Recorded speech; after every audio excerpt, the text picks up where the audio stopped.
دیکھیے، جیسے گزشتہ نشست میں صحیح احادیث کی روشنی میں سورۃ الفاتحہ کی بے شمار فضائل اور مادی اور روحانی فوائد بیان کیے گئے کہ جو بندہ مکمل یکسوئی، انہماک قلب، خشوع و خضوع اور فہم سورۃ الفاتحہ کے ساتھ کثرت سے سورۃ الفاتحہ کی تلاوت کرتا ہے، اللہ جل وعلا اسے ہر قسم کی جسمانی اور روحانی بیماریوں اور تکالیف و عوارض سے شفا عطا فرما دیتا ہے۔ روزگار کے معاملات، روزی میں تنگی اور دیگر معاشی مسائل سے سورۃ الفاتحہ کے ورد کے ذریعے نجات حاصل ہوتی ہے، اور خاص طور پر سکینہ و طمانینت قلب کے لیے، دل کے سکون کے لیے سورۃ الفاتحہ کی تلاوت انتہائی مفید ہے۔ جب بھی دل میں بے چینی، اضطراب اور بے سکونی کی کیفیت محسوس کرو تو کثرت سے سورۃ الفاتحہ کی تلاوت کرو، اور پھر دیکھو سورۃ الفاتحہ کیسے تمہارے من میں چراغاں کر کے تمہارے دل کی ویران بستی کو آباد کر دیتی ہے۔ تمہیں سکون کی دولت نصیب ہوگی۔ یوں ہی اگر آپ کو لگتا ہے کہ لوگ آپ سے محبت نہیں کرتے، کوئی آپ کو پسند نہیں کرتا، سب نفرت کرتے ہیں، پیار کوئی نہیں کرتا، تو یاد رکھنا، جو جس قدر خلوص اور پیار کے ساتھ سورۃ الفاتحہ کی تلاوت کرتا ہے، اللہ جل وعلا لوگوں کے دلوں میں اس کی اتنی ہی محبت پیدا فرما دیتا ہے۔ یہ سورۃ الفاتحہ کی کثرت سے تلاوت کی برکت ہے کہ یہ انسان کو اللہ کی مخلوق کا محبوب بنا دیتی ہے، لوگ اس سے پیار کرتے ہیں۔ The most hated person becomes the most beloved of people with the blessings of the recitation of سورۃ الفاتحہ۔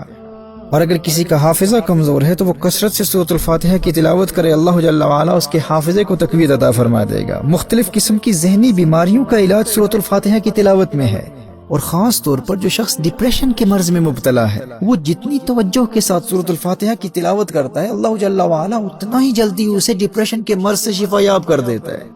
اسی طرح دشمنوں کے مقابلے میں فتح حاصل کرنے کے لیے، امتحانات میں کامیابی کے لیے، کسی کمپٹیشن میں فتح حاصل کرنے کے لیے، اور زندگی کے ہر میدان میں سورۃ الفاتحہ فتح سے ہمکنار فرماتی ہے۔ اس مبارک سورت کی روحانی فورسز کے ذریعے شیطانی اثرات، جنات کے حملوں، نظر بد، مرگی، آسیب اور ہر قسم کے جادو کا خاتمہ کیا جاتا ہے۔ صحابہ کرام علیہم رضوان تو خاص طور پر شیطانی اثرات اور جنات کے اثرات کا خاتمہ سورۃ الفاتحہ کے ذریعے کیا کرتے تھے۔ صحیح احادیث اور شارحین کی آراء کی روشنی میں اس پر تفصیلی کلام ہو چکا، لیکن سوال یہ پیدا ہوتا ہے کہ عام طور پر لوگ یہ تمام فوائد حاصل کیوں نہیں کرتے؟ وہ اس لیے کیونکہ وہ آداب تلاوت کے مطابق تلاوت نہیں کرتے، اور نہ ہی تلاوت کے دوران اللہ جل وعلا سے کمیونیکیشن کی کیفیت کو پیدا کرنے کی کوشش کرتے ہیں، جبکہ ایک بگنر کے لیے بھی یہ کیفیت دوسری صورتوں کی بنسبت سورۃ الفاتحہ میں بہت آسانی سے حاصل ہو جاتی ہے، کیونکہ ہمیں علم ہوتا ہے کہ جواب کیا آ رہا ہے۔ اس کیفیت کے حصول کا طریقہ حدیث مصطفیٰ صلی اللہ علیہ وسلم کی روشنی میں آپ کی بارگاہ میں پیش کروں گا۔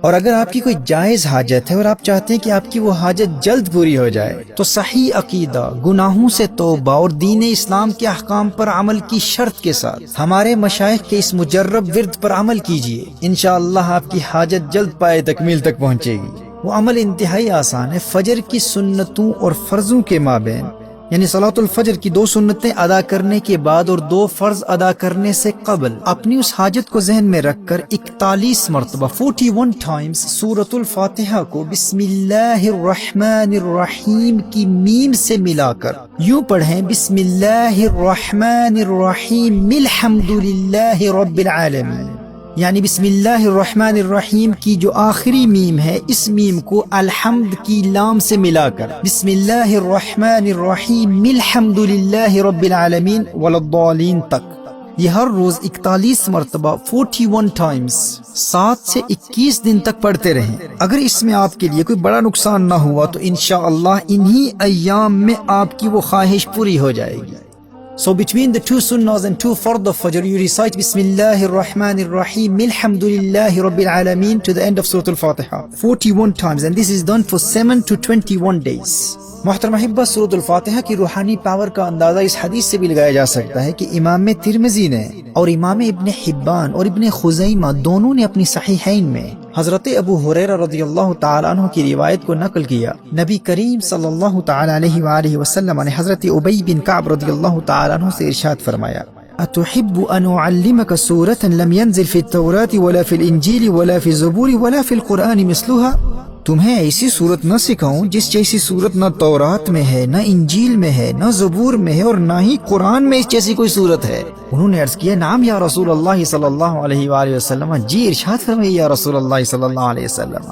فقال رسول الله صلى الله عليه وسلم كيف تقرأ في الصلاة؟ قال فقرأ القرآن فقال رسول الله صلى الله تعالى عليه وآله وسلم والذي نفسي بيده ما أنزل الله في التوراة ولا في الإنجيل ولا في الزبور ولا في القرآن مثلها. کونین کے والی صلی اللہ تعالی علیہ وآلہ وسلم نے ارشاد فرمایا نماز میں کیا پڑھتے ہو؟ تو انہوں نے ام القرآن کی تلاوت کی، یعنی سورۃ الفاتحہ کی تلاوت کی. تو نبی کریم صلی اللہ علیہ وآلہ وسلم نے ارشاد فرمایا مجھے قسم ہے اس ذات کی جس کے قبضہ قدرت میں مجھ محمد کی جان ہے صلی اللہ تعالی علیہ وآلہ وسلم.